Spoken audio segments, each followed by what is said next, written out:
Assalamualaikum warahmatullahi wabarakatuh. Berjumpa dengan saya, pemimpin redaksi Harian Tribun Medan dan tribunmedan.com, Iin Solihin, dalam acara spesial kita Ngopi Sore. Ngopi Sore edisi hari ini kembali menghadirkan satu di antara pejabat penting di Kota Medan, yang kemudian beliau inilah yang mengawal bersama membantu Pak Wali Kota Medan Bobi Afif Nasution untuk mengawal pembangunan yang ada di Kota Medan. Beliau adalah Kepala Badan Pengelolaan Keuangan dan Aset Daerah atau BPKAD Kota Medan, Bang Zulkarnain Lubis. Bang Jul, bagaimana kabar hari ini? Sehat, alhamdulillah. Alhamdulillah. Mungkin yang paling pokok ya, salam Tribunis dulu. Ya. Pemirsa Tribun ya. Saya belum kasih clue tadi ke Bang Jul. Bang Jul udah tahu bahwa sapaan teman-teman adalah Tribuners. Tribuners, nanti kita akan berdiskusi dengan Bang Jul terkait bagaimana kemudian peran BPKAD dalam proses pengawalan APBD Kota Medan. Nah, judul yang kita pilih hari ini adalah kinerja APBD 2023 sudahkah maksimal. Nah, sebelum kita lanjut di diskusi ke depan, saya ingatkan Tribuners untuk menyimak informasi terkini yang kami sajikan melalui dua platform kami. Ada Harian Tribun Medan yang terbit setiap harinya di pagi hari menemani Tribuners untuk beraktivitas. Lalu ada juga tribunmedan.com yang selalu kami update informasinya setiap detik. Ada banyak informasi penting dan terkini yang kami sampaikan seputar di Kota Medan, Sumatera Utara, nasional serta internasional. Bang Jul, tadi judul kita kinerja APBD 2023 sudahkah maksimal? Nah, kan memang sekarang kita hampir sudah masuk di akhir tahun, Bang. Memang secara periodik Pak Wali Kota itu kan akan masih bertugas untuk di Kota Medan hingga 2024 mendatang. Nah, tentu Tribuners ingin tahu bagaimana kemudian kondisi APBD kita di 2023 ini hingga bulan Desember ini, Bang Jul. Bagaimana kemudian belanja kita dan bagaimana kemudian pendapatan kita sampai di Desember 2023 ini. Bang Jul, silakan, Bang. Baik, terima kasih Mas Iin ya. Ini untuk yang keberapa kali ya? Berapa kali? Jadi terima kasih kami lah. Mungkin atas nama Pemko juga ini. Benar, Bang. Sehingga dialog ini bisa dilakukan ya, kita selenggarakan. Sebab ini kan bagian dari juga komunikasi pembangunan ya, antara pemerintah Kota Medan dengan stakeholder ya, dengan masyarakat kota kita seperti apa. Gitu, paling tidak masyarakat akan tahu sejauh mana pembangunan yang kita lakukan, Bang. Iya, benar. Roda pemerintahan kita seberapa maksimal sudah hari ini sudah berjalan. Iya. Jadi memang kalau kita bicara ya konteks pembangunan, ya memang seharusnya berkorelasi langsung dengan yang kita sebut dengan anggaran pendapatan belanja daerah. Ya, ini kita tahu ya APBD kita berjalan pada tahun ketiga. Ya, periode kepemimpinan Bapak Wali Kota Medan dan Bapak Wakil Wali Kota Medan ya. Nah, kita tahu juga ya sejak awal sebagai janji pembangunan ataupun janji politik yang kemudian diteruskan, dituangkan dalam rencana pembangunan jangka menengah ya. Bahkan RPJMD juga baru selesai direvisi ya. Jadi namanya RPJMD perubahan 2021-2026 ya. Itu sebenarnya pada dasarnya ya untuk lebih mendekatkan ya kinerja pembangunan yang direncanakan ya sesuai dengan prioritas-prioritas pembangunan yang sudah ditetapkan sebagai janji politik pembangunan lah ya, politik pembangunan seperti itu. Nah, alhamdulillah ya, dengan dukungan APBD ya yang kita kelola ya, berbagai prioritas pembangunan kota itu pada saat ini saya kira secara umum relatif on the track ya, berjalan di ya sebagaimana yang kita rencanakan ya. Kita tahu juga APBD 2023 itu kan kapasitasnya relatif cukup besar ya untuk tingkat skala kota ataupun kabupaten. 2023 itu volume APBD kita kalau dari sisi pendapatan itu 7,2 triliun lebih. 7,2 triliun lebih. Kalau dari sisi belanja daerah itu sekitar 7,8 triliun lebih. Nah, kenapa ada perbedaannya? Itu namanya dalam struktur APBD ada namanya penerimaan pembiayaan. Nah, sehingga memang gap ya. Jadi defisit belanja itu ditutupi dari pembiayaan penerimaan seperti itu. Nah, dengan anggaran belanja yang relatif memadai ini, tentunya kita hakul yakin, kita berkeyakinan bahwa seluruh berbagai prioritas pembangunan kota, kita kenal tuh ada 5 prioritas pokok pembangunan, ya, ada 2 prioritas pokok pendukung, ya. Nah, dengan kinerja APBD yang kita kelola, ya, sampai pada tahun ketiga tahun ini, maka semua berbagai skala prioritas pembangunan kota itu berjalan, saya pikir secara optimal, ya, seperti itu. Jadi alhamdulillah, saya pikir karena kinerja APBD juga tidak terlepas dari partisipasi stakeholdernya, Mas Iin. Betul. Ya, misalnya dari sisi pendapatan. Ya perlu memang kesadaran perpajakan di situ. Jadi partisipasi publik juga ada dalam pengelolaan APBD yang cukup penting. Dia variabel pokok. Dari sisi belanja juga seperti itu. Jadi memang pembangunan itu sesuai dengan mutu kota yang dibangun, yang ditetapkan, ya, bahwa medan kota kolaborasi, ya.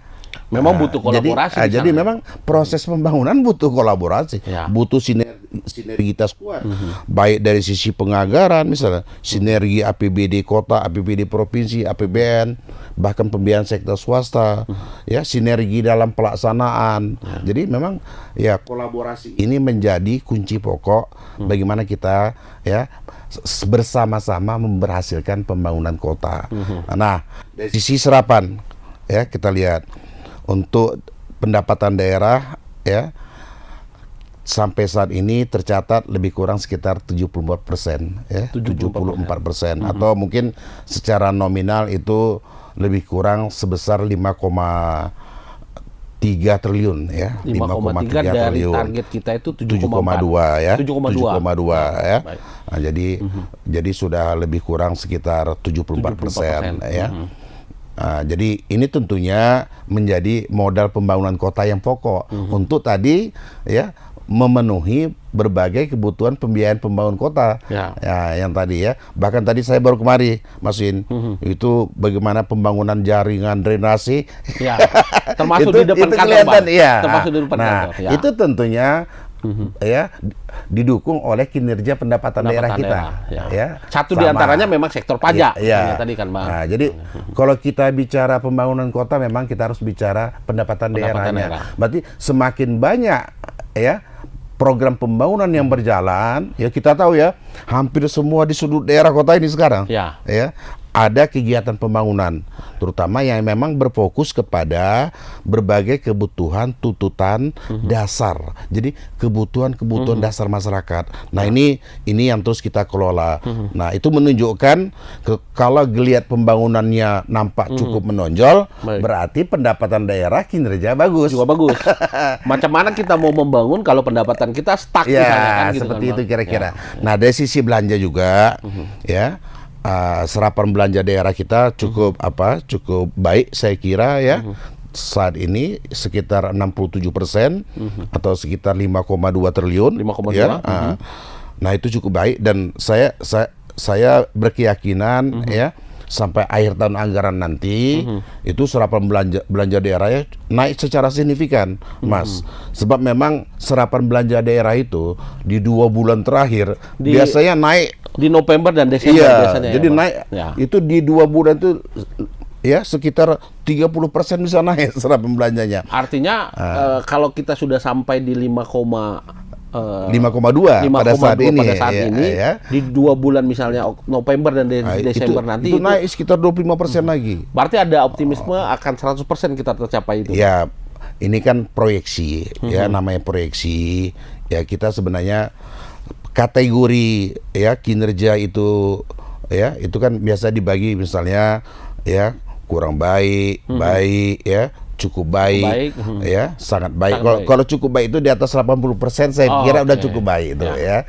Nah, kita berharap, ya, kinerja pembangunan kita dari sisi belanja daerah itu bisa di atas 80%. Sehingga itu artinya apa? Sebenarnya kan mengartikan kinerja serapan belanja daerah 80% itu apa? Itu yang penting.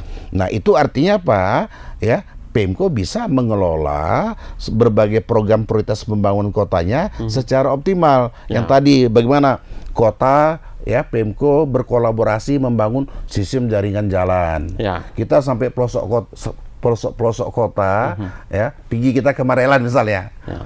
Nah, kita dialog warung kopinya aja, Mas, ya.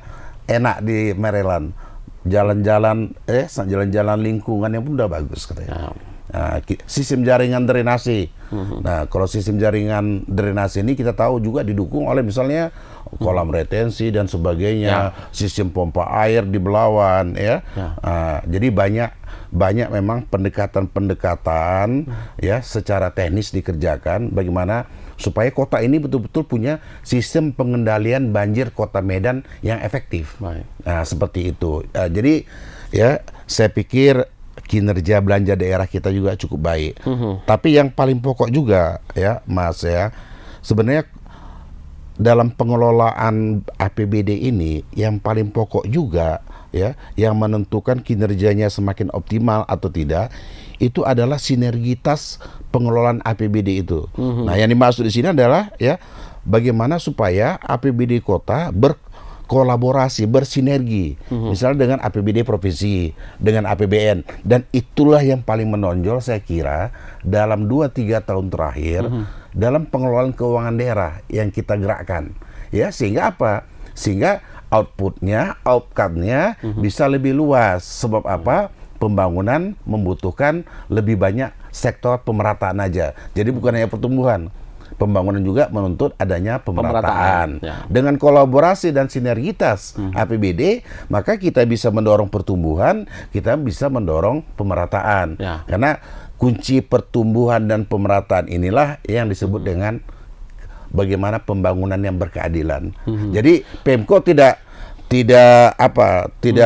berwacana dalam menerapkan pembangunan yang berkeadilan itu. Ya. Karena kalau nggak ada pertumbuhan, tidak ada pemerataan, bagaimana menciptakan pembangunan yang berkeadilan? Ya. Saya pikir ini strategi dasar, ya, terutama yang menjadi kebijakan pokok yang ditempuh ya atau yang ditetapkan oleh Bapak Wali Kota Medan bersama-sama tentunya dengan DPRD. Ya, betul, Tribuners, memang kita beberapa kali sering mendengar ada kalimat bahwa APBD Kota Medan itu dikelola dengan basis kerakyatan dan kesejahteraan. Mungkin koneksinya ke sana ya, Bang Jula, bagaimana kemudian pengelolaan APBD ini tidak hanya satu tadi misalnya hanya mengandalkan APBD, tapi kolaborasinya tadi ada bantuan dari program yang sama dari Sumatera Utara, Pemprov, lalu ada APBN yang kemudian ikut berkontribusi dalam pembangunan kota. Jadi memang sinergitas penganggaran secara teknis ya, sinergitas penganggaran itu bisa kita lihat ya pada program-program misalnya ya revitalisasi lapangan mereka itu kolaborasi ya penganggaran kota dengan provinsi. Kita lihat misalnya Kesawan, ya revitalisasi kawasan Kota Lama Kesawan, itu kolaborasi ya APBD kota dengan APBN. Ya. Nah, mungkin Tribuners sudah pernah saya baru kemarin ke Kesawan, Bang Jul. Sudah sangat rapi di sana. Memang tinggal mungkin penanganan parkir mungkin di sana, karena saya lihat kabel udah. Kalau kita lihat ke atas kabelnya udah nggak ada, Bang Jul. Iya. Tadinya semeraut, kemudian pedestrian sudah baik di sana. Saya pikir ini itu desain baru bagaimana merancang kota yang lebih humanis, yang lebih layak huni. Itu contoh kota Kesawan. Jadi sebuah kawasan yang bukan hanya kawasan ekonomi, tapi juga kawasan rekreasi, kawasan wisata dan sebagainya. Seperti itu.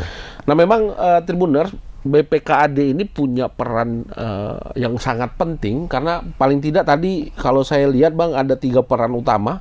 Ada penganggaran belanja akuntansi dan verifikasi serta aset daerah, lalu ada pemberian dukungan penyelenggaraan pemerintah daerah di bidang anggaran, belanja akuntansi dan aset, juga pembinaan pelaksanaan tugas di bidang anggaran belanja dan akuntansi dan aset. Artinya setelah penganggaran secara program tadi kan, Bang, BPKAD ini kan melihat sampai sejauh mana efektivitas penganggaran itu sampai proyek pembangunan itu bisa berjalan. Iya, benar. Jadi memang kalau cerita APBD ya, kita mengenal ada namanya siklus APBD. Oke. Nah, siklus APBD itu apa? Dimulai dari perencanaan penganggaran, pelaksanaan penatausahaan, pelaporan pertanggungjawaban. Jadi memang BKAD ya, Badan Keuangan dan Aset Daerah memang melakukan fungsi-fungsi pokok itu.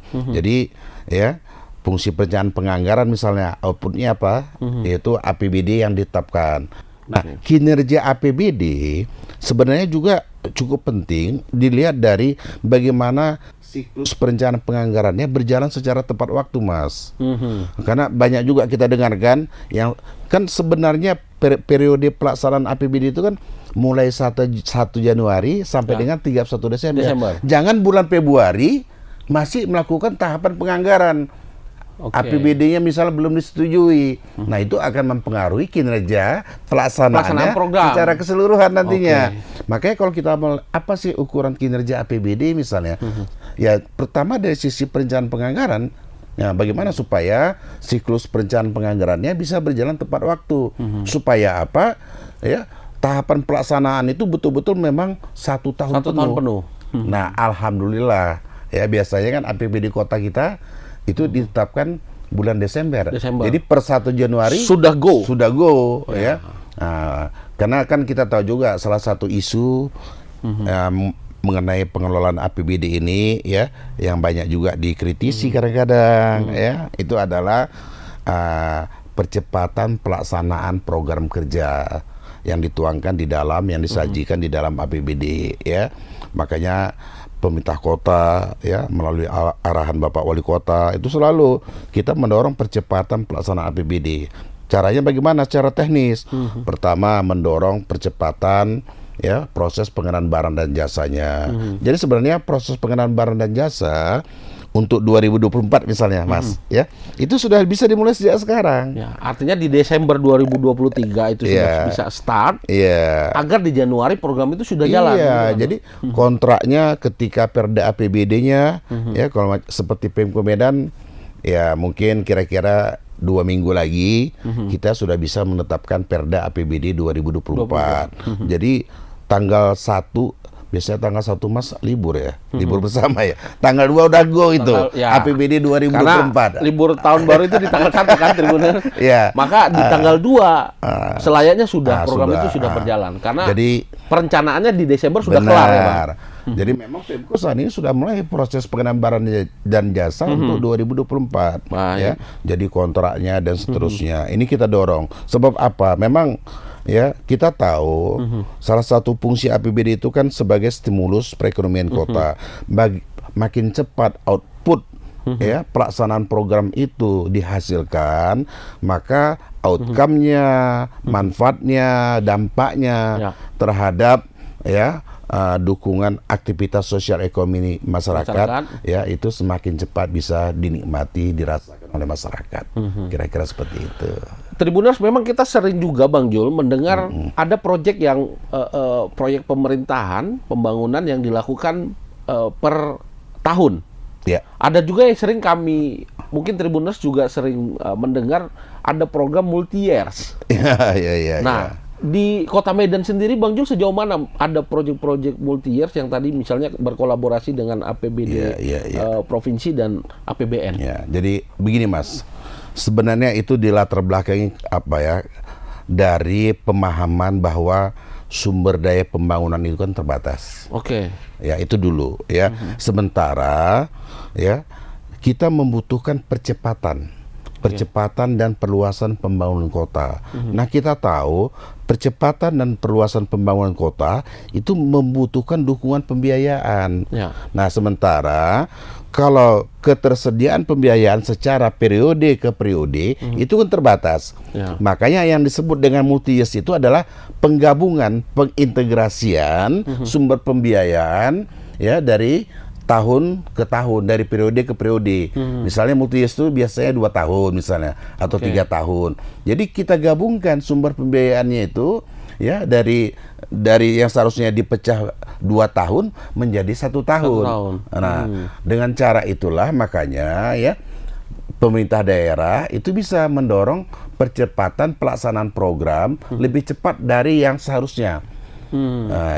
Yang kalau secara konvensional mungkin harus dilaksanakan 2024 misalnya. Ya. Nah, tapi dengan pendekatan multi-years, kita bisa sudah melaksanakan pekerjaannya di 2023. Sehingga kalau pekerjaan itu dilakukan parsial, seharusnya siap tahun 2025, maka dengan sistem multi-years siap tahun 2024. Nah, seperti itu. Nah, itulah yang sebenarnya salah satu kebijakan strategi pembangunan kota yang ditetapkan oleh Bapak Wali Kota, sehingga memang ya tahun ini itu kalau tidak salah ada 7 atau 8 proyek multi-years program kegiatan pembangunan kota yang bersifat multi-years. Contohnya Lapangan Merdeka ya, revitalisasi Lapangan Merdeka ya. Islamic Center Mas, jangan Islamic lupa Center, betul. di kawasan utara ya. Nah, kebun bunga. Benar. Kita juga itu baru beberapa minggu yang lalu ya, atau bulan yang lalu itu sudah diresmikan ya, pekerjaannya dimulai ya, groundbreakingnya ya, itu untuk underpass Jalan Jawa. Underpass overpass Jalan Stasiun. Benar. Nah, sebenarnya yang di depan lapangan mereka ya, betul.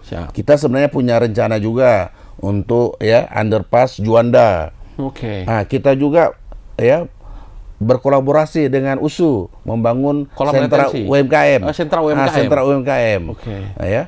Islamic Center itu pun multi-years ya, seperti itu ya.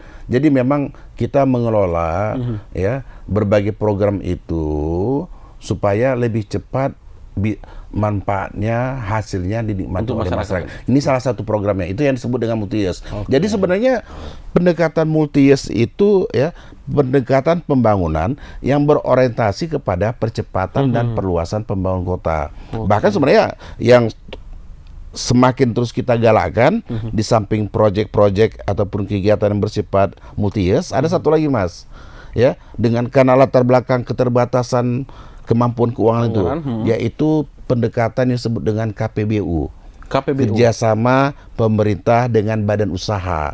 Nah, jadi bagaimana dikolaborasi? Karena banyak sebenarnya program-program itu kan bisa dikelompokkan.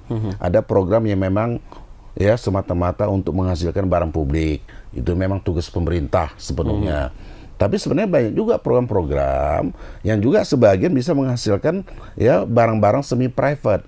Nah, karena yang mau dihasilkan outputnya, outcome-nya semi private ataupun private, bagian-bagian ini bisa dikolaborasi dengan sektor swasta.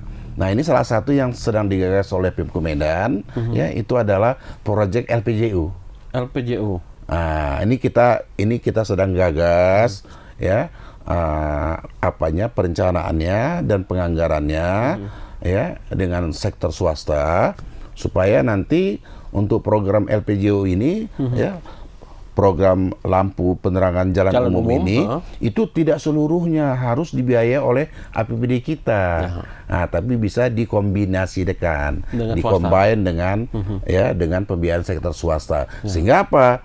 Ya, dana yang seharusnya digunakan untuk pembangunan LPJU tidak hanya bisa membayar kos listrik gitu kan, bisa dialihkan lagi untuk perluasan program pembangunan yang lainnya. Nah, strategi-strategi inilah kita harapkan bisa menciptakan pembangunan yang semakin merata, yang sebenarnya ya kalau pembangunan yang merata itu apa? Istilah lainnya yaitu pembangunan yang berkeadilan. Nah, seperti itu.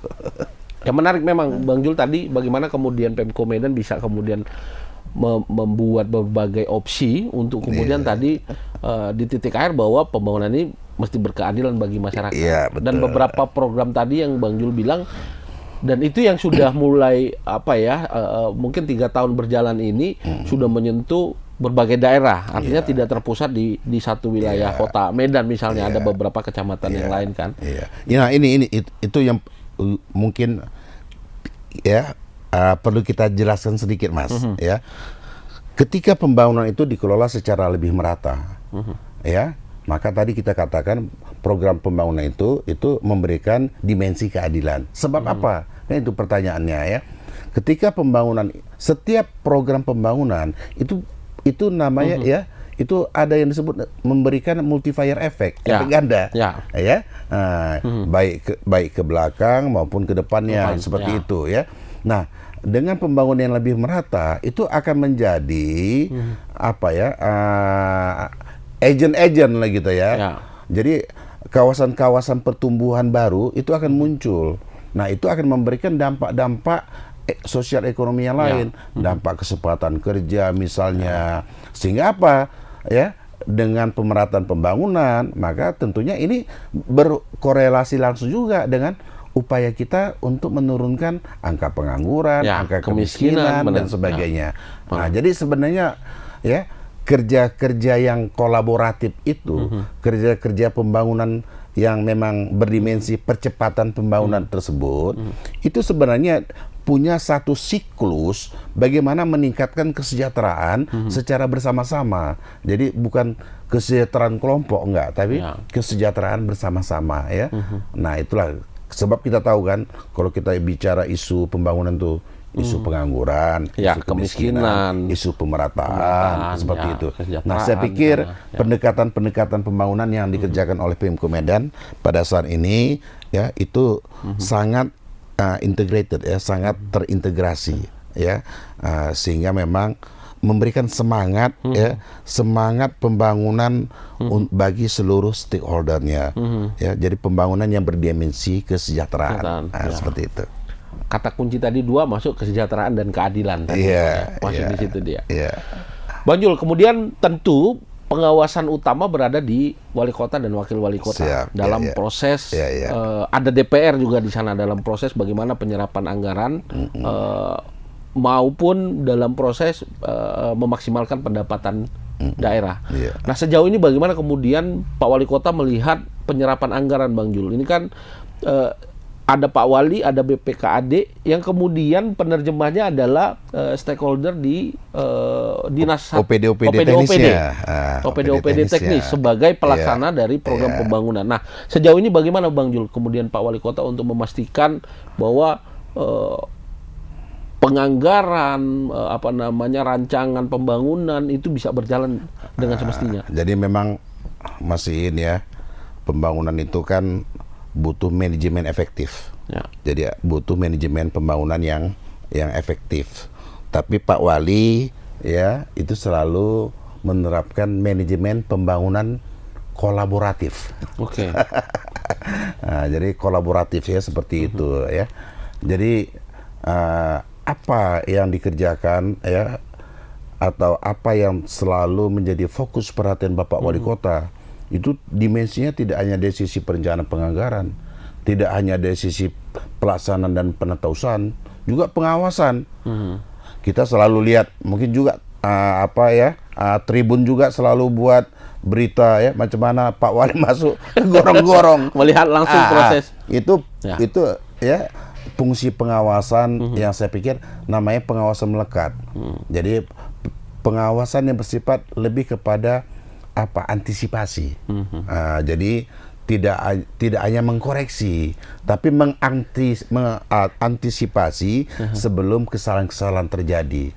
Jadi saya pikir lebih antisipatif sifatnya yang dikerjakan ya, sehingga kita harapkan semua program-program kerja yang memang sudah dianggarkan, dilaksanakan, itu outputnya, outcome-nya, benefitnya itu betul-betul optimal. Jadi saya pikir manajemen pembangunan yang dikerjakan ya oleh Pemko Medan itu sifatnya memang benar-benar kolaboratif ya, sinergitas ya. Pengawasannya kita tahu ya, ada pengawasan internal, ada pengawasan eksternal tentunya ya. Saya pikir, tapi orientasi pengawasan tersebut bukan kita maksudkan untuk menemukan kesalahan, bukan. Tapi memastikan. Fungsi pengawasan itu untuk lebih memastikan, untuk lebih mengefektifkan cara-cara pencegahan, ya, supaya perencanaan yang dibuat, penganggaran yang ditetapkan sesuai dengan pelaksanaan kegiatan program kerja yang diselenggarakan, kira-kira gitu. Karena Tribuners saya dapat banyak informasi kalau kepala OPD ngadep Pak Wali, kalau hanya pakai kata-kata doang agak ribet itu. Ya betul. Jadi kalau ngadep hanya ngomong-ngomong tok sudah jalan. Biasanya ada inspeksi gitu ya Bang ya. Saya pikir Ya, sebenarnya Bapak Wali Kota kita juga sudah selalu mengingatkan, ya, ketika kita bicara pembangunan, diskusi pembangunan, maka kita harus berbasis data, berbasis informasi. Ya, informasi itu tentunya datanya sudah diolah, ya, dianalisis. Sebab itu yang memastikan, ya, kita kan sebenarnya pendekatan pembangunan itu kan pendekatan sistem, Mas. Ya, kalau kita bicara sistem itu mulai dari input, proses, output, outcome, benefit, impact. Nah, itu harus memang betul-betul menjadi indikator kinerja baik dalam perencanaan, dalam pelaksanaan maupun nanti pasca pelaksanaan program itu sendiri. Nah, jadi memang ya tolok ukur kinerjanya, indikator kinerjanya, target kinerjanya itu harus dipastikan dulu di dalam perencanaan dan penganggaran untuk memastikan bahwa memang semua program kerja prioritas yang kita selenggarakan itu memang berbasis kepada upaya meningkatkan kesehatan masyarakat secara berkesinambungan seperti itu. Nah, Tribuners, tadi kita juga sudah menyimak penjelasan dari Bang Jul bahwa beberapa proyek pembangunan yang dilakukan pemerintah ini sudah konsep multi years. Jadi jangan kalian tanya-tanya terus kapan selesai karena memang prosesnya berlangsung gitu ya Bang Jul. Lebih dari 1 tahun. Jadi proyek multi years itu adalah satu proyek kegiatan pembangunan yang masa pekerjaannya lebih dari 1 tahun. Nah, kira-kira gitu. Dan memang mungkin supaya Tribuners juga mengerti Bang Jul, dalam konteks beberapa proyek besar misalnya tadi Lapangan Merdeka, kemudian underpass, segala macam itu kan tidak bisa kemudian dalam 1 tahun selesai. Ada banyak proses yang dilakukan di sana. Dengan kemudian proyek ini paling tidak akan selesai, gitu kan Bang Jul, sesuai dengan pemerintahan kepala daerah, kan begitu Bang Jul. Jadi itu sebenarnya yang tadi kita sampaikan ya, pendekatan multi years, ya, tahun ganda dalam pelaksanaan pekerjaan proyek pembangunan, atau tadi yang saya sebut dengan pendekatan KPBU. Kerjasama ya pemerintah dengan badan usaha. Itu kan sebenarnya kan pendekatan percepatan pembangunan kota seperti itu ya. Jadi agak lucu juga Mas ya, sama seperti yang disampaikan oleh Bapak Wali Kota. Kalau katanya Pemko punya anggaran belanja 7,8 triliun. Tapi kalau misalnya kita pergi ke utara, pergi ke selatan, pergi ke timur, pergi ke barat, geliat pembangunannya nggak nonjol. Jadi uang 7,8 triliun itu apa? Itu pertanyaannya. Dan pertanyaan paling besar, di mana keadilan? Di mana?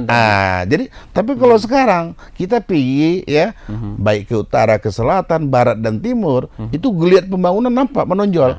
Nah, itulah menunjukkan bahwa memang kemampuan pembiayaan pembangunan kita, APBD kita, Bapak Wali Kota juga sering mengatakan APBD kita ini adalah APBD yang sehat. APBD yang bukan diorientasikan kepada ya kebutuhan birokrasinya. Kan ada juga namanya Mas APBD birokrasi katanya. Jadi hampir keseluruhan belanjanya untuk belanja birokrasinya, belanja pegawainya. Nah, kalau APBD kota Mas, misalnya tahun ini persentasenya Bang Jul, persentasenya ya. Jadi belanja pegawai kita itu hanya sekitar nantinya sampai akhir tahun ya. Itu paling antara 27 atau 28% dari total belanja daerah nantinya. Jadi itu artinya apa? Masih sehat dia 73% untuk pembangunan belanja daerah itu diorientasikan, digunakan, dimanfaatkan untuk memenuhi berbagai kebutuhan dasar masyarakat. Misalnya di bidang pendidikan. Di bidang pendidikan tuh Mas, ya lebih 20% alokasi anggaran APBD kita. Aturan perundang-undangan mengamankan 20. Minimal 20. Nah, kita lebih 20. Termasuk di sektor kesehatan. Ya. Amanat peraturan perundang-undangannya 10%. Kita 13-14% bidang kesehatan. Infrastruktur kita tahu Mas ya. Misalnya untuk anggaran yang dikelola oleh SDA sendiri, yang dulu namanya PU, itu sekitar 1,4 triliun. Yang Perkim misalnya, ya proyek-proyek ya yang dikelola oleh Dinas Perumahan ya, dan tata ruang. Itu sekitar 1,2 triliun. Jadi cukup besar ya. Nah, oleh karena itu memang APBD kita ini APBD yang memang APBD yang dikerjakan, yang digerakkan, yang diorganisasikan untuk memenuhi semua kebutuhan wajib dasar masyarakat di berbagai bidang, bidang kesehatan, bidang pendidikan, bidang infrastruktur, fasilitas kota. Sehingga kita harapkan 2024 Medan punya kota dengan wajah baru, Mas. Ya, Medan dengan wajah baru. Nah, Medan dengan wajah baru itu tentunya akan memberikan multiplier efek yang lainnya, yaitu khususnya dari sisi kepariwisataan. Kita berharap kunjungan wisata ke Kota Medan akan jauh lebih besar, dan itu akan menggerakkan apa? UMKM semuanya.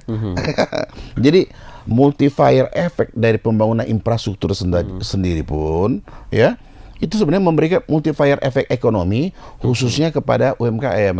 Sebab salah satu prioritas pembangunan kota kita juga diarahkan kepada UKM naik kelas.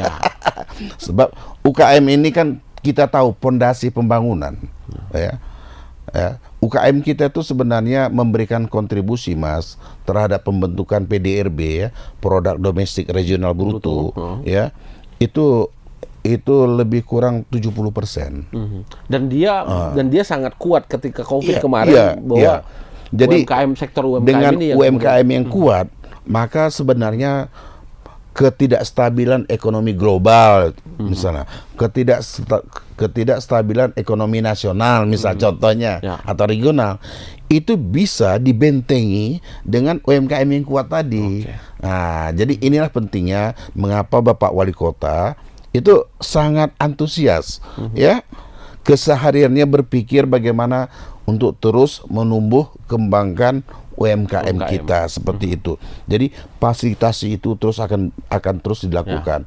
Jadi berbagai program infrastruktur, misalnya kawasan Kota Lama, Kesawan, itu juga berkaitan dengan bagaimana memajukan, menumbuh kembangkan UMKM seperti itu. Benar Bang Jul. Menarik, Tribuners, tadi beberapa pertanyaan yang mungkin mewakili kalian, ya kan, Bang, terkait bagaimana kemudian progres pembangunan di Kota Medan tadi sudah dijawab Bang Jul sebagai perpanjang tanganan dari Pak Wali Kota dan Pak Wakil Wali Kota. Lalu Bang Jul begini, tadi kita simak ada beberapa sumber dana yang kita gunakan. Ada APBD Kota Medan, ada APBD Provinsi Sumatera Utara, lalu ada bantuan lagi dari APBN. Nah, di luar itu kita sering mendengar ada dana sharing, ya, Bang Jul. Itu bagaimana maksudnya, Bang Jul? Ya, dana sharing itu tadi contohnya tadi yang tadi saya sampaikan, ya. Misalnya kolaborasi KPBU tadi, itu kan sharing, ya. Sharing itu kan kombinasi pembiayaan dari APBD dia, baik pemerintah kota, sesama pemerintah, misalnya APBD kota, APBD provinsi, APBN, atau sharing secara horizontal, APBD dengan sektor swasta, nah, itu KPBU, atau ya kita juga kan udah punya lapangan terbuka yang cukup bagus, Mas, di Jalan Krakatau. Itu CSR. Nah, sekarang sudah dikerjakan juga, ya, dana-dana, ya, partisipatif namanya, ya. Memang pembangunan itu kan harus merupakan sinergi penggabungan dari seluruh sumber pembiayaan pembangunan yang dimungkinkan kita gunakan. Nah, itu salah satunya sekarang, ya, untuk revitalisasi kawasan Cadika, Taman Cadika. Nah, itu seluruhnya menggunakan dana partisipatif. Dan jadi, itu dimungkinkan dalam proses secara yuridis segala macam. Seyogianya, bahkan di dalam perencanaan pembangunan juga itu sudah harus kita identifikasi, Mas.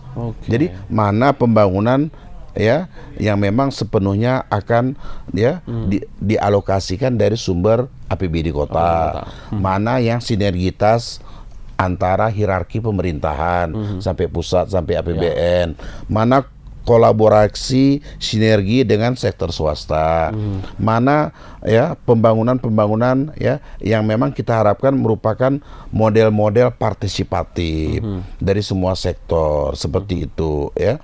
Jadi kalau pembiayaan pembangunan itu dikolaborasi, disinergikan rasa-rasanya dari semua tidak ada yang tidak sektor, mungkin ya Bang. maka saya pikir kebutuhan pembiayaan pembangunan yang kita anggap besar ya untuk mewujudkan visi misi pembangunan bersama yang sudah kita tetapkan, saya pikir tidak ada yang tidak mungkin. Makanya saya pikir yang paling pokok adalah ya stakeholdernya harus percaya bahwa pemerintah kota ini sedang bekerja untuk kesejahteraan bersama. Kira-kira gitu. Tribuners, kita sudah bisa pahami tadi bagaimana kemudian ada keterlibatan dari berbagai stakeholder di pemerintahan maupun tingkat kota, provinsi maupun negara. Lalu ada juga bantuan-bantuan bersifat CSR yang juga kemudian diberikan oleh pihak swasta dalam mendorong pembangunan, gitu ya Bang Jul. Lah Bang Jul, kemudian pertanyaannya, di mana posisi masyarakat hari ini? Sebagai, kan tidak juga kita melulu masyarakat ini sebagai pengguna fasilitas. Kalau pengguna ya oke, menggunakan jalan, fasilitas kesehatan, pendidikan. Nah, tentu ada kontribusi dong dari masyarakat. Bagaimana kemudian dengan mendorong supaya pembangunan ini bisa berjalan, Bang Jul? Iya.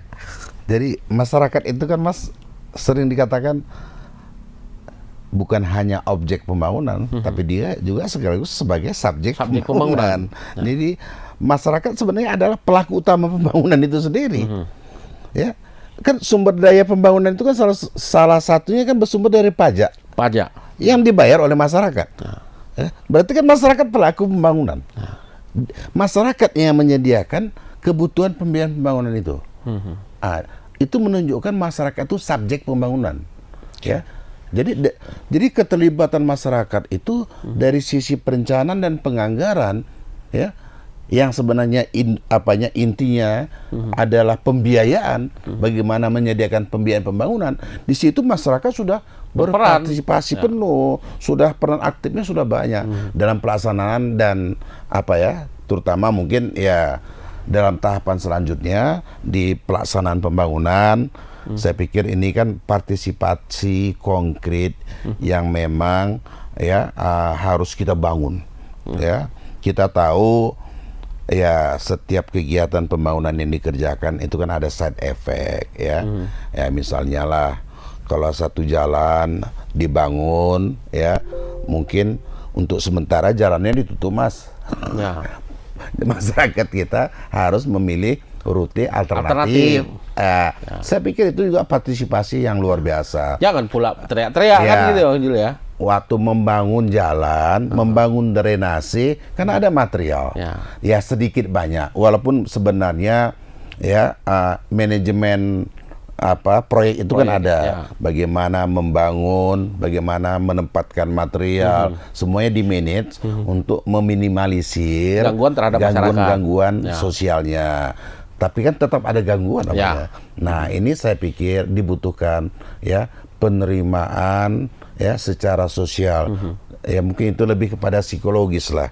Ya psikologis pembangunan atau sosiologi pembangunan bahwa memang partisipasi itu banyak bentuk yang bisa diberikan oleh masyarakat. Agama kita juga mengajarkan kok, Mas ya sedikit-dikit ya partisipasi itu doa. Jadi kalau kita tidak bisa memberikan bantuan apapun, partisipasi apapun, kita bisa berdoa untuk satu keberhasilan, kebaikan-kebaikan dalam pembangunan seperti itu. Baik, nah ini Tribuners menarik karena kadang-kadang kita lupa Bang Jul bahwa kita berpikir hanya pada individu kita. Lewat jalan ada material atau ditutup, wah keganggu ini. Padahal setelah selesai nanti kan itu bukan untuk orang lain, juga untuk masyarakat yang misalnya setiap hari melintasi jalan di situ kan. Tapi yang paling penting tadi adalah Bang Jul, keterlibatan kita dalam proses membayar pajak kalau saya rasa. Bagaimana kemudian pendapatan daerah bisa bertambah kalau masyarakat sendiri tidak melaksanakan kewajibannya kan. Begitu Bang Jul. Jadi memang itu Mas, tadi saya katakan partisipasi peran serta masyarakat dalam pembangunan ya itu memposisikan masyarakat sebagai subjek pembangunan, artinya sebagai pelaku pembangunan itu sendiri. Makanya pembangunan itu kan ya dari, oleh dan untuk masyarakat. Nah, dari sisi perpajakan misalnya ya. Bagaimana masyarakat memenuhi kebutuhan pembiayaan pembangunan. Mekanismenya apa? Itu yang kita sebut tadi, ada pajak daerah, retribusi daerah, dan lain sebagainya. Nah, di situ memang ya dibutuhkan kesadaran perpajakan ya. Sebenarnya Mas, kesadaran perpajakan masyarakat Kota Medan ya, saya sendiri mungkin ya mewakili pemerintah kota itu memberikan apresiasi. Berterima kasih. Berarti tinggi ya, Bang? Iya. Jadi saya menganggap kesadaran perpajakan masyarakat ya itu cenderung meningkat sangat baik, cukup baik.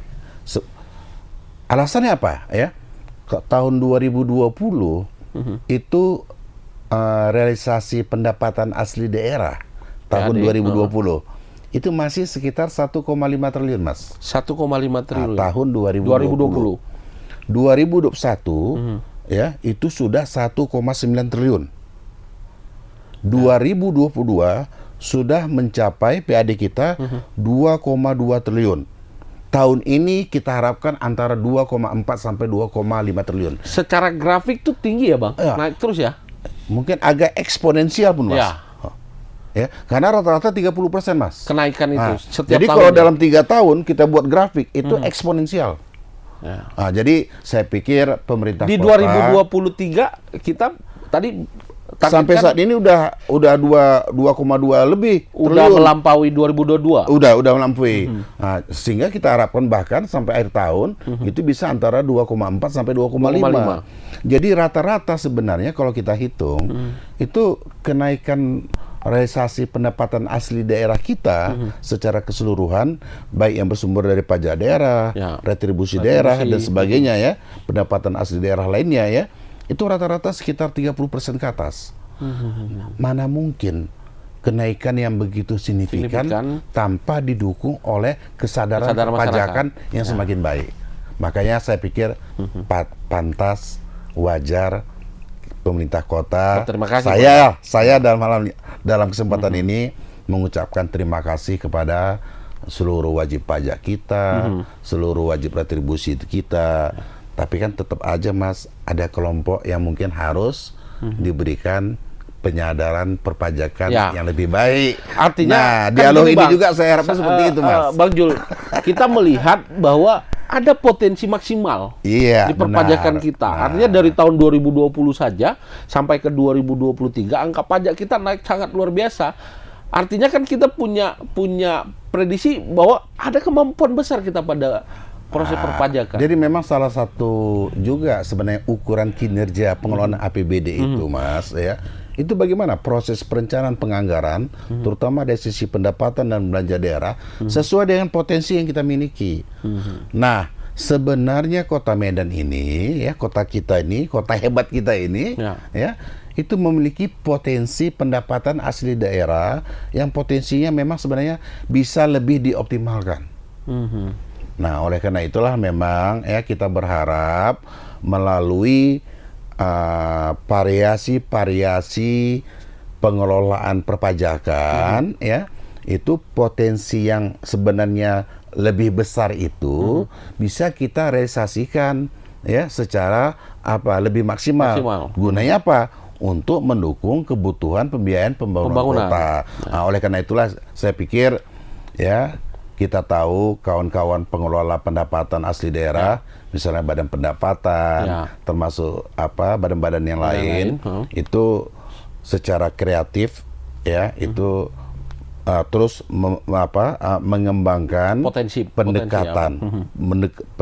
pendekatan administrasi perpajakan yang semakin sederhana. Supaya apa? Supaya orang bayar pajak mudah. Lebih kan gitu. mudah ya. Yang kedua digitalisasi.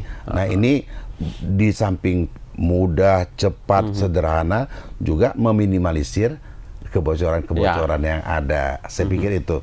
Tapi kita percaya dengan kekuatan pembangunan, kekuatan sumber daya pembangunan kita, Mas. Sebab perlu juga mungkin kita sampaikan ya dalam kesempatan ini ya.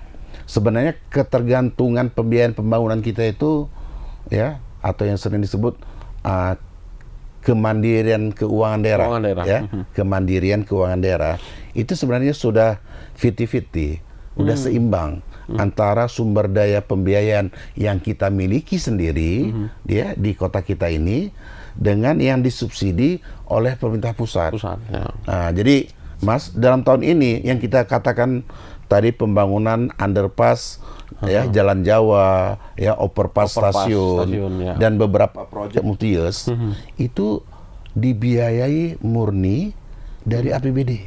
Oke.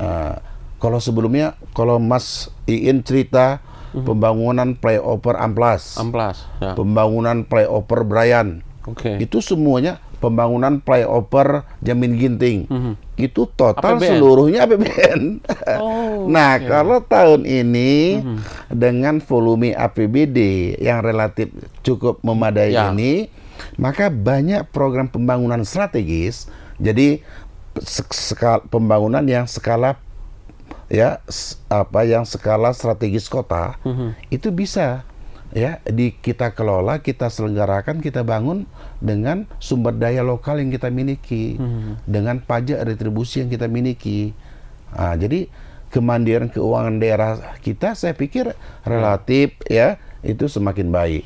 Nah, itu semuanya berkat kesadaran masyarakat yang saya pikir harus terus kita apresiasi gitu.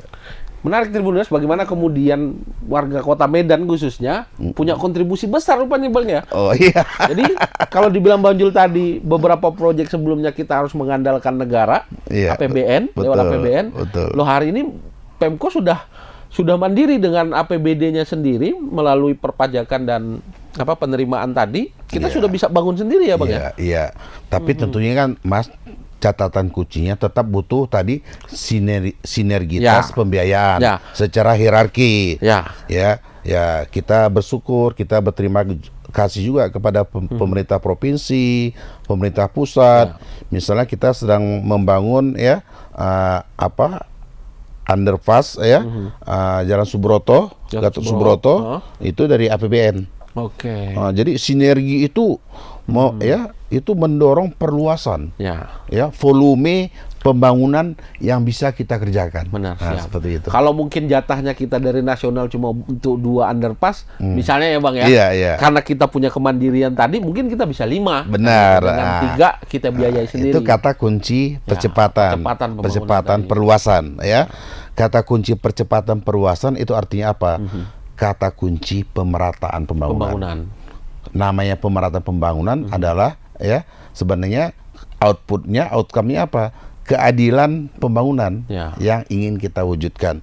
Jadi saya pikir stakeholder kota, pemangku kepentingan pembangunan kota ini harus percaya penuh, harus memberikan trust, kepercayaan kepada pemerintah kota, pemerintah kota itu sedang bekerja keras secara kolaboratif dengan seluruh stakeholder untuk membangun, mewujudkan kesejahteraan sehingga kita bagian penting mewujudkan Indonesia Emas tahun 2045. Saya pikir itu ya. Nah, Tribuners, tadi menarik diskusi kita dengan Bang Jul, Kepala BPKAD Kota Medan tadi.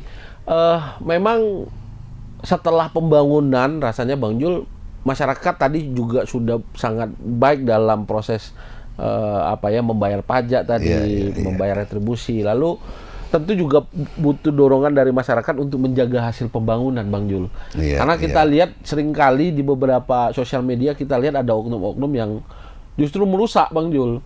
Sudah dibangun tadi cuma sekedar mau ngambil besi di dalam beton jembatan dia diangkatnya kan gitu Bang Jul. Kira-kira betul. Ada besi misalnya lampu di situ, besinya diangkat. Mungkin itu juga satu di antara bagaimana kemudian masyarakat partisipasi ya Bang Jul, partisipasi kita masyarakat untuk kemudian ikut menjaga hasil pembangunan tadi kan Bang Jul. Kalau di birokrasi namanya itu Mas penguasa melekat secara hierarki dari atas ke bawah Nah, jadi kalau secara sosial memang kita berharap kita jangan sampai kita dianggap bisa merencanakan, menganggarkan, membangun, tapi tidak bisa memelihara, menjaga umur teknis, umur ekonomisnya. Makanya memang bentuk-bentuk pemeliharaan, perawatan, ya, output pembangunan, ya, keluaran pembangunan kota ini yang sudah kita kerjakan, ya, memang dibutuhkan keterlibatan, ya, secara partisipatif dari seluruh stakeholder, terutama ya dari tingkat lingkungan, Mas. Paling tidak ya dia menjaga ada jembatan itu dijaga lah di situ ya kan. Misalnya lah, Mas, kalau di Kota Medan ini ada sekitar 100.000 tiang lampu jalan. Ya. Itu kan ya ada itu komponen-komponen yang di bawahnya itu. Kalau ini tidak dijaga secara partisipatif, apa mungkin Pemko menjaga itu? Apa dengan mungkin total seratusan sebesar ribu itu gitu. Nah, jadi terutama tentu betul Mas bilang tadi, partisipasi yang cukup penting juga adalah bagaimana kita bisa merawat hasil-hasil pembangunan, memelihara hasil-hasil pembangunan itu secara baik. Ya, tujuannya apa? Supaya ya kemanfaatan yang diberikan juga semakin lama bisa kita nikmati, kita rasakan bersama. Tribuners, menarik, ini baru satu di antara tugasnya BPKAD yang kita bahas. Dari 3 yang tadi saya sampaikan, ada fungsi nanti pengawasan segala macam, aset dan segala macam. Nanti mungkin akan kita bahas di sesi berikutnya. Tribuners, saya ingatkan lagi untuk terus mengupdate informasi melalui 2 platform kami, ada Harian Tribun Medan dan tribunmedan.com yang menyajikan informasi terkini terkait khususnya pembangunan di Kota Medan. Memang kami juga sering memberitakan, Bang Jul, ketika ada gangguan pelayanan gitu kan, misalnya ada jalan kemarin ada persimpangan yang masyarakat jatuh misalnya, ya jelas mungkin jatuh karena belum siap dibuka, sudah dibuka misalnya. Nah, itu mungkin empati dan butuh empati dan apa ya, dukungan kita sebagai masyarakat untuk kemudian Pemko sendiri, Mas, ya, Pemko sendiri sebenarnya ya itu sangat membutuhkan kritik, tapi yang sifatnya konstruktif, membangun. Atau Pemko sebenarnya membutuhkan data dan informasi untuk lebih melengkapi manajemen pembangunan yang kita terapkan. Jadi sebenarnya seluruh informasi, seluruh data, bahkan opini, dari masyarakat kota, dari pemangku kepentingan pembangun kota itu dibutuhkan untuk dikelola, di-manage, ya, untuk menyempurnakan tadi kan, Bang, menjadi sumber daya, menjadi kekuatan pembangunan. Jadi ya itulah memang basis, ya, yang disebut basis demokratis di dalam pembangunan. Jadi pembangunan yang berbasis ya demokratis. Nah, seperti itu. Mungkin kalau kita nggak kritik juga Pemko nggak tahu di mana kurangnya, kan itu gitu, ya. Jadi kan Pemko nggak bisa membangun misalnya semua CCTV misalnya di seluruh wilayah. Jadi tentu harus banyak media saluran yang memang bisa dimanfaatkan Pemko untuk mendapatkan data, informasi yang dibutuhkan agar manajemen pembangunan bisa dikelola lebih efektif seperti itu. Tribuners, menarik. Tapi sebelum saya akhiri sesi ngopi sore hari ini, mungkin Bang Jul ada yang ingin Bang Jul sampaikan satu kepada masyarakat kita tadi terkait bagaimana kemudian kita bersama-sama mengawal pembangunan yang sedang dilaksanakan oleh Pemko Medan, lalu kepada mitra juga. Mungkin tadi ada disebutkan beberapa badan usaha yang juga ikut berkontribusi dan berkolaborasi dengan Pemko Medan dalam proses pembangunan. Silakan Bang Jul. Ya, kita tahu tadi ya, kita sampaikan masyarakat kota ini, stakeholder kota ini kan itu subjek pembangunan. Saya pikir ya yang pantas kita sampaikan adalah apresiasi. Terima kasih kita kepada seluruh stakeholder pembangunan, sebab dengan kolaborasi bersama inilah, sinergitas kerjasama inilah sebenarnya ya berbagai progres kemajuan pembangunan yang secara signifikan bisa kita raih sampai saat ini, ya, itu berkat kolaborasi semua pihak. Namun demikian, pembangunan itu kan dimaknai juga tahapan, ya, proses-proses yang bertahap seperti itu. Nah, proses-proses yang di dalamnya ada masih masalah dan tantangan, seperti itu, ya. Oleh karena itu memang, ya, masalah dan tantangan ini juga harus kita manage. Ya. Kita ada namanya manajemen konflik. Jadi memang masalah tantangan pembangunan ini harus kita manage supaya juga menjadi kekuatan besar, menjadi sumber daya pembangunan berikutnya. Jadi kita stakeholder pembangunan tidak usah alergi terhadap berbagai kelemahan kekurangan pembangunan, sebab itu pasti ada dalam proses pembangunan. Cuma dia harus di-manage, ya, harus diminimalisir seperti itu. Dan yang ketiga tentunya ya kita kan ingin meningkatkan kemandirian keuangan daerah, Mas. Oleh karena itu memang satu poin penting yang paling pokok tetap harus adalah bagaimana supaya kesadaran perpajakannya, terus kesadaran kewajiban memenuhi retribusi daerahnya itu bisa kita lebih optimalkan. Dan yang terakhir, saya pikir yang paling pokok ya, stakeholder pembangunan kota harus memberikan kepercayaan penuh kepada pemerintah kota bahwa Pemko sedang berbuat seoptimal mungkin, sedang membuat banyak kebaikan pembangunan untuk meningkatkan kesejahteraan masyarakat dalam rangka ya meminimalisir, menurunkan masalah-masalah pokok pembangunan, apakah itu namanya kemiskinan, yang dalamnya ada istilah stunting. Kita sedang berusaha menurunkan stunting, bahkan menghapus stunting. Tahun 2024 kita akan menghapus ya pengangguran ekstrim 2024. Ya, kita akan menurunkan kemiskinan, kita akan mendorong banyak kesempatan kerja, ya seperti itu. Sebab kota yang berkembang, kota yang tumbuh dengan baik, apalagi dengan yang paling pokok juga partisipasi menjaga keamanan, ketertiban umum lingkungan, ya itu secara otomatis ya ada namanya invisible hand. Ada tangan-tangan yang tidak nampak sebagai jejaring, tapi sebagai sebuah sistem yang akan membangun lapangan kerja yang sebanyak mungkin yang dibutuhkan oleh masyarakat. Saya pikir itu closing statement ya, ataupun harapan dari Bang Jul cara bergembira, cara kita ya bahagia dalam satu dialog pembangunan. Bang Jul, terima kasih sudah hadir di Ngopi Sore di studio Tribun Medan. Kita bertemu nanti mungkin di sesi berikutnya bagaimana kemudian Tribun juga ikut memonitor sejauh mana pembangunan di Kota Medan terus berjalan. Tribuners, terima kasih menyaksikan Ngopi Sore hari ini. Kita berharap pembangunan yang dilakukan oleh Pemko Medan dan stakeholder lainnya dapat berjalan sesuai dengan perencanaan dan kita sebagai masyarakat bisa menikmati hasil pembangunan yang dilakukan oleh Pemko Medan.